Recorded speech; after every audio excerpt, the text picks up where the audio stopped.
Welcome back. My name is Danielle Jhiani. I'm an anxiety and OCD recovery coach. I help people eliminate anxiety and OCD from their lives just like I did, so you can have an amazing life with amazing, healthy relationships. Today, we're going to talk about 3 signs that you might have OCD. But first, I want to give you a really hopeful fact that if you do, in fact, have OCD, you do not have to struggle with this for the rest of your life. I am living proof that when you learn how to respond to intrusive thoughts differently, those intrusive thoughts will lessen and lessen. And if you make these tips and tools a way of life, if you're consistent, OCD will fade away more and more. Now, 3 signs that you might have OCD. Number 1 is either obsessing or ruminating. You might be ruminating or overthinking. And when we overthink, we just think about that same topic over and over again.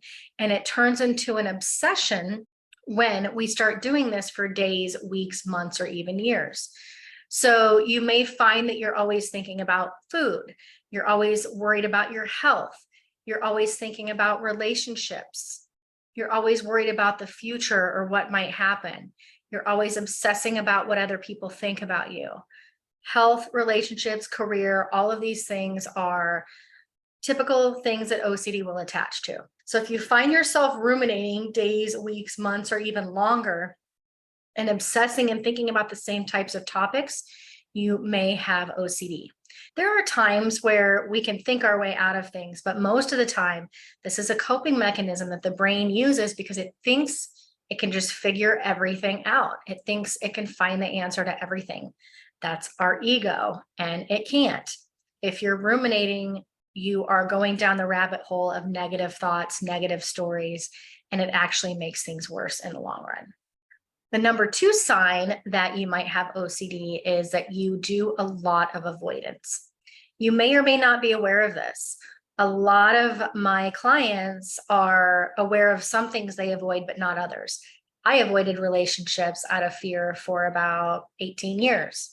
Didn't really realize I was doing it. I wasn't conscious of it. My brain was giving me rational reasons why I should not get into that relationship.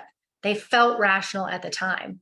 But after a very long time of not being in a relationship, I realized that I might be the common denominator. If you avoid due to fear or even just a low level discomfort, then you might have OCD. This is a very common compulsion.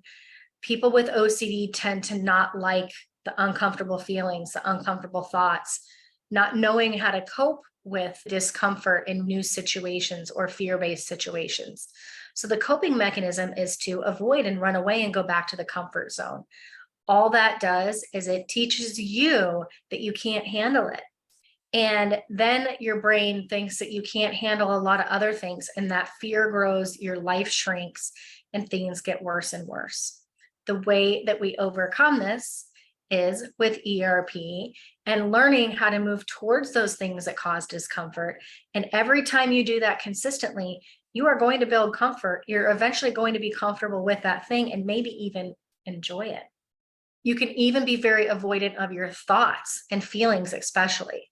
So you might get frustrated when you get negative thoughts. You might try to push them away. You might try to push your feelings away and not really accept them and allow your body to process those emotions. And number 3 is that you seek a lot of reassurance from other people. Now, it's normal from time to seek reassurance. We might have a big problem. You might have a big decision coming up or trying to decide whether to stay in a relationship. So you might talk to one of your best friends or maybe one of your parents, but then someone without OCD is going to make a decision and stick with it, and they're going to move on. Someone with OCD is really going to struggle with knowing what the right decisions are, how they really feel, what they should do. They're going to struggle with their judgment with other people and situations. So seeking reassurance in asking people questions, searching the internet, all of those types of reassurance seeking behaviors is something that if you have OCD, you're going to probably do quite a bit.